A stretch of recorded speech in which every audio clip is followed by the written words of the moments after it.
ஆண்டவராகிய இயேசு கிறிஸ்துவின் நல்ல நாமத்திலே அன்பு தொலைக்காட்சி நேயர்கள் யாவருக்கும் என்னுடைய அன்பான உள்ளமார்ந்த வாழ்த்துக்களை இந்த வேளையிலே நான் தெரிவித்துக் கொள்கிறேன்.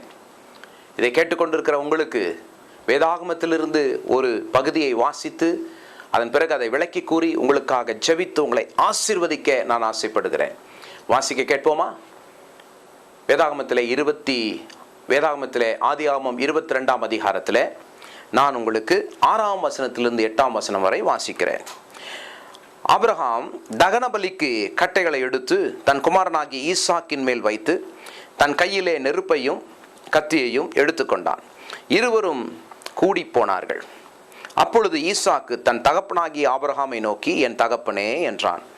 அதற்கு அவன், என் மகனே, இதோ இருக்கிறேன் என்றான். அப்பொழுது அவன், இதோ நெருப்பும் கட்டையும் இருக்கிறது, தகன பலிக்கு ஆட்டுக்குட்டி எங்கே என்று கேட்டான். அதற்கு ஆபிரகாம், என் மகனே, தேவன் தமக்கு தகன பலிக்கான ஆட்டுக்குட்டியை பார்த்து கொள்வார் என்றான். அப்புறம் இருவரும் கூடி போனார்கள். எனக்கு அருமையானவர்களே, இங்கே ஒரு தகப்பனும் ஒரு மகனும் தெய்வத்திற்கு பலி செலுத்தும்படியாக ஒரு மலையிலே ஏறிக்கொண்டு போகிறார்கள். பாருங்கள், இயேசு கிறிஸ்து பிறப்பதற்கு முன்பாக தேவனை ஆராதிக்க பலி செலுத்த வேண்டும். அப்படிப்பட்ட காலத்தில் வாழ்ந்த இவர்கள் தெய்வத்திற்கு பலி செலுத்துவதற்காக ஒரு மலையின் மேல் ஏறி போகிறார்கள்.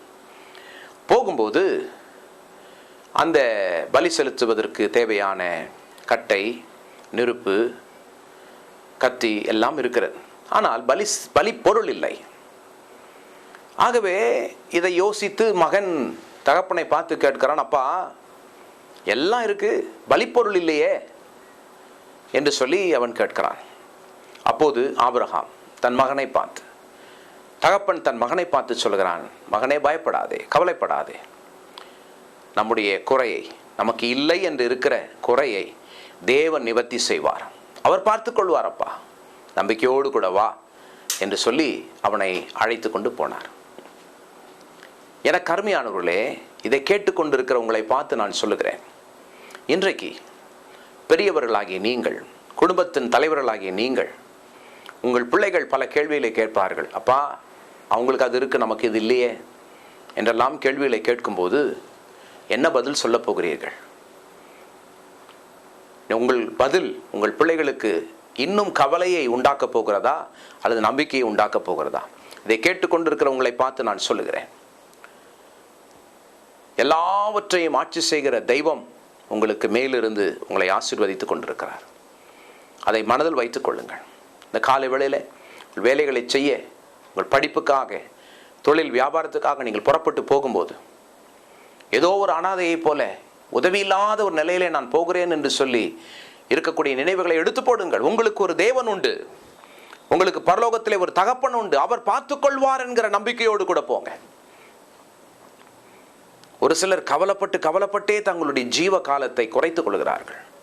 தங்கள் ஆயுள் சக்கரத்தை குறுக்கி கொள்கிறார்கள், சிறிதாக்கி கொள்கிறார்கள். பயப்படாதிருங்கள், தேவன் உங்களோடு கூட இருக்கிறார். எவ்வளவு நம்பிக்கையோடு அந்த தகப்பன் தன் மகனை பார்த்து சொல்லுகிறான், கவலைப்படாதப்பா, இறைவன் பார்த்துக்கொள்வார், தேவன் பார்த்துக்கொள்வார் என்று சொல்லி சொன்னான். என்ன நடந்தது? மேலே போனார்கள்.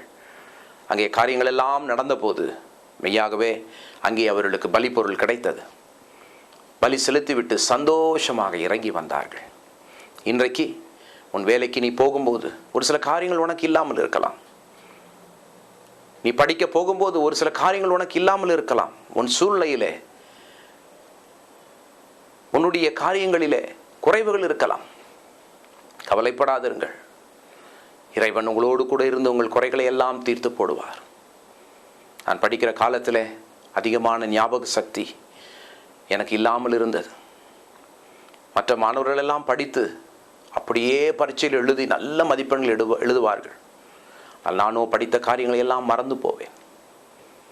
ஆனாலும் தெய்வன் என்னோடு கூட இருந்து இன்றைக்கு என் பெயருக்கு பின்னால் ஏராளமான பட்டங்களை பெறுவதற்கு தேவன் உதவி செய்தார்.